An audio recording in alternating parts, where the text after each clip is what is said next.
Welcome to our YouTube channel coaching Bharti. This is the part number 2 of statics. जैसा कि हमने part 1 में हमने इंट्रोडक्शन पढ़ा था, ऐसे ही मैं आपको पार्ट 2 में बार ग्राफ से स्टार्ट कर रहा हूँ। तो बार ग्राफ में जो है आपको मैं प्लॉट करना सिखाऊंगा कि आप इसको बार ग्राफ पे किस तरीके से प्लॉट करेंगे, ठीक है ना। तो बच्चों, इसमें सबसे पहले जो क्वेश्चन है आपको किस तरीके से दिया जाएगा आपको बता देता हूँ मैं एग्जाम में किस तरीके से क्वेश्चंस पुटअप किए जाते हैं। तो जैसे कि आपको सबसे पहला क्वेश्चन आपको दे रखा है इसमें, the following table shows the members of the student. The following table shows the member of students participating in various games in a school. School में क्या हो रहा है, गेम हो रहा है, तो उसके पार्टिसिपेंट्स यानी जो स्टूडेंट्स हैं वो कैसे कैसे पार्टिसिपेट कर रहे हैं। तो इधर हमने क्या लिखा हुआ है, गेम का नाम। तो जैसे कि क्रिकेट बोला गया है, इधर नंबर ऑफ स्टूडेंट 27। तो जैसे कि मैं आपको बता दूं, क्रिकेट में जो है 27 लोग खेल रहे हैं। क्रिकेट जो है कितने लोग खेल रहे हैं, 27। तो आपको ये वाली बात समझ में आ गई होगी, ठीक है ना। ऐसे ही हमारे पास यहाँ पे फुटबॉल दिया हुआ है, फुटबॉल कितने लोग खेल रहे हैं, 36 लोग खेल रहे हैं। बेसबॉल में 18, ऐसे टेनिस में 12।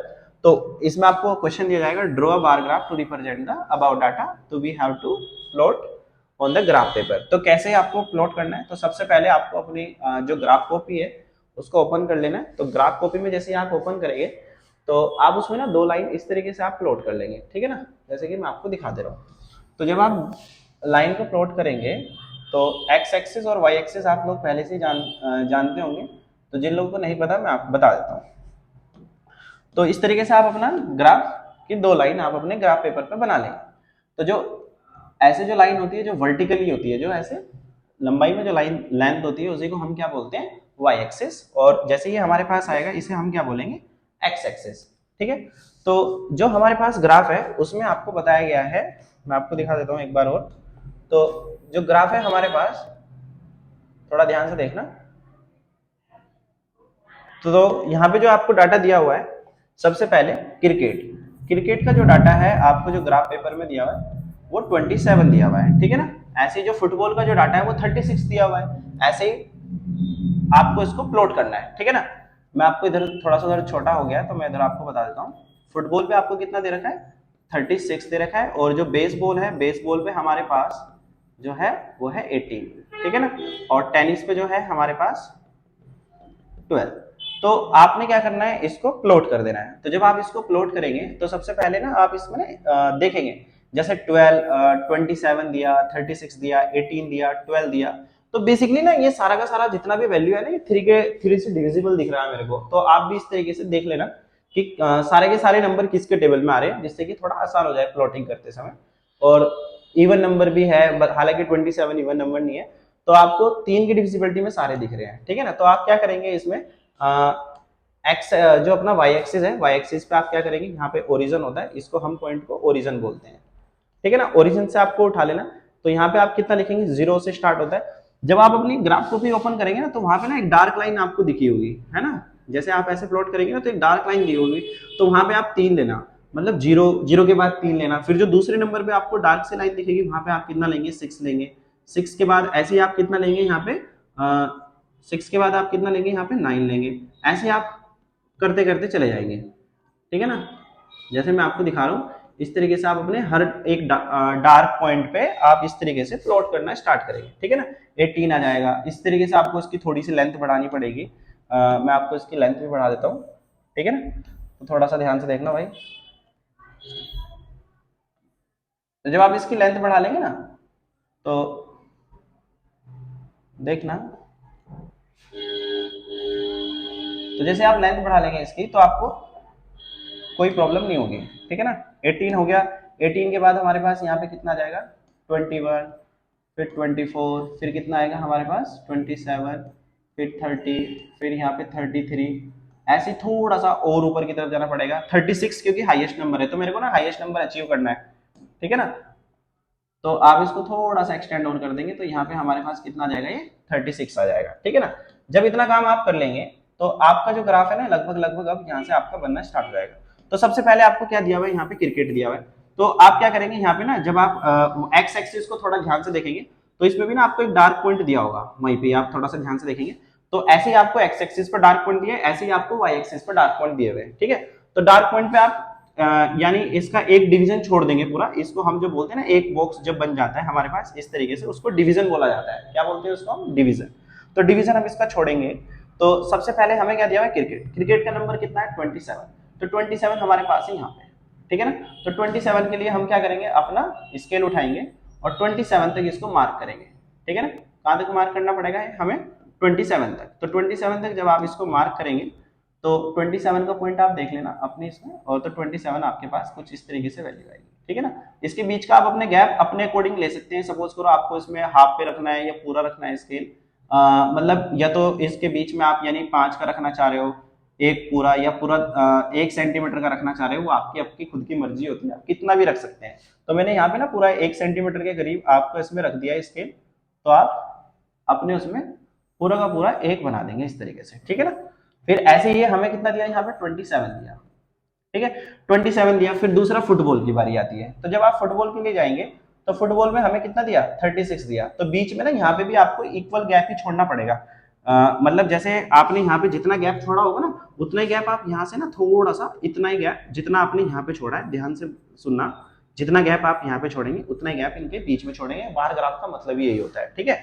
तो आप क्या करेंगे? 36 के लिए जाएंगे। तो 36 लगभग लगभग पूरी स्केल की लेंथ है। तो हो सकता है आप जब बनाएंगे तो थोड़ा वेरिएट कर जाए, तो उससे कोई फर्क नहीं पड़ेगा। आप अकॉर्डिंग टू ग्राफ अच्छे से बनाना, ठीक है ना। तो इस तरीके से हमने आपको ये बना के दिखाया। तो ये लगभग लगभग 36 के सामने ही है, ठीक है ना।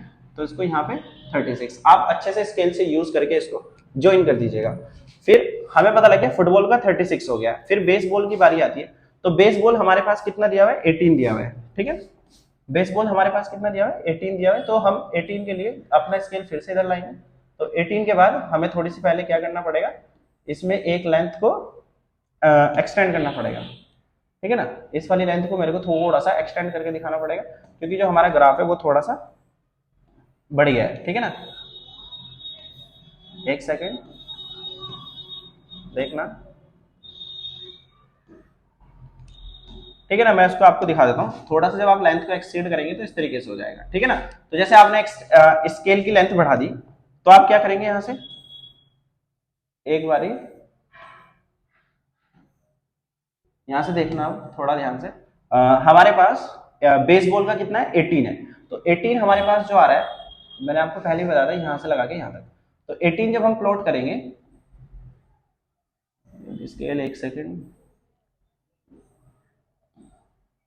यहाँ से एक सेकेंड, इसका स्केल मैं मैनेज कर लेता हूँ, उसके बाद आपको क्लियर हो जाएगा, ठीक है। तो स्केल जब हम इतना कर लेंगे, तो अब हमारे पास बेसबॉल कितना दिया हुआ है? 18 दिया हुआ है, ठीक है ना। तो 18 का मतलब हमें 18 पे जाना है। तो 18 हमारा यहाँ पे आएगा, लगभग लगभग इसके सामने आएगा। तो 18 के लिए हम ऐसे यहाँ पे एक लाइन ड्रॉ कर लेंगे, ठीक है ना। और इसके बीच में एक और 18 जैसी एक और लाइन बना लेंगे अपने ग्राफ के अकॉर्डिंग। तो ये वाला लाइन हमारा कितने का बन जाएगा? 18 का बन जाएगा, ठीक है ना। तो 18 हमारा आ गया। उसके बाद हमारा लास्ट बचा हुआ है क्या? टेनिस। तो टेनिस के लिए हमें हमारे पास कितना दिया हुआ है? 12 दिया हुआ है। तो बच्चों फिर हम क्या करेंगे? यहाँ से ना 12 के पास जाएंगे। तो 12 का लेंथ हमारा लगभग लगभग यहाँ पे आ रहा है, ठीक है ना। तो हम क्या करेंगे? यहाँ पे ना 12 वाली लाइन को ड्रॉ कर देंगे। 12 वाली लाइन को इस तरीके से, नहीं थोड़ा लेंथी हो गई। तो हम क्या करेंगे? यहाँ से 12 वाली लेंथ को प्लॉट करने के लिए हमें क्या करना पड़ेगा? 12 तक ही जाना पड़ेगा। थोड़ा ध्यान से देखना, यहाँ पे चला जाएगा 12 के लिए, और उसी के साथ में हमें क्या करना पड़ेगा? एक और ऐसे प्लॉट करना पड़ेगा। तो हम इसको ज्वाइन कर देंगे। तो यहाँ पे क्या कर देंगे? सबके ऊपर 12 लिख देंगे। तो जैसे जैसे जिसका जैसे जैसे नंबर आएगा वैसे वैसे आप उसके ऊपर लिख देंगे, ठीक है ना। तो सबसे पहले हमने क्रिकेट का बनाया, तो आप क्या करेंगे? इसके बीच में ना यहाँ पे क्रिकेट लिख देंगे कि हमने क्रिकेट का बनाया है। तो ये हमने किसका बनाया? क्रिकेट का बनाया। फिर हमने किसका बनाया? ये फुटबॉल का बनाया। तो जैसे जैसे हम जिसका बनाए वैसे वैसे हम लिखते चलेंगे। फुटबॉल के बाद बेसबॉल, तो हमने किसका बनाया? बेसबॉल। फिर उसके बाद टेनिस पे हमने कितना बनाया? 12। तो हम यहाँ पे कितना लिखेंगे? टेनिस, ठीक है ना। तो ये ग्राफ हमारा कुछ कुछ पूरा का पूरा जो है ना इस तरीके से दिखेगा आप लोगों को, ठीक है ना।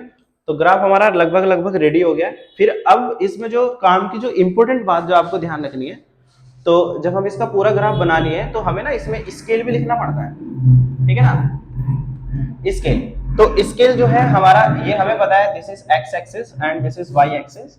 तो हमने ना स्केल जब लेंगे, अब देखो भाई जो एक्स एक्सिस है, एक्स एक्सिस पे तो हमें क्रिकेट फुटबॉल वगैरह ये दिए हुए हैं, तो हमें एक्स एक्सिस के तो स्केल की जरूरत है नहीं।